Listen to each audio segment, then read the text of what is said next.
আক্রমণ শুরু করেছে, অনেকটা ধৈর্য ধরে পুলিশ আক্রমণ শুরু করেছে।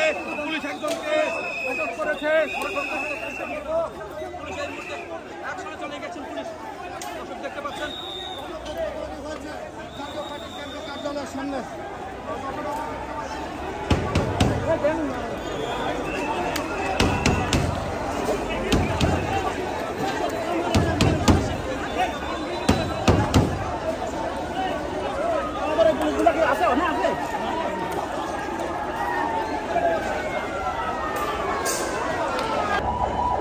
দর্শক, যেমনটি কিন্তু আপনাদের দেখাচ্ছি, এই মুহূর্তে কিন্তু সংঘর্ষ চলমান রয়েছে, অর্থাৎ পুলিশের সাথে গণ অধিকার পরিষদের নেতাদের এবং পুলিশের পক্ষ থেকে সাউন্ড গ্রেনেড সেটি কিন্তু নিক্ষেপ করা হয়েছে, অর্থাৎ এছাড়া জল কামানের যে বিষয় সেটি কিন্তু নিক্ষেপ করা হয়েছে।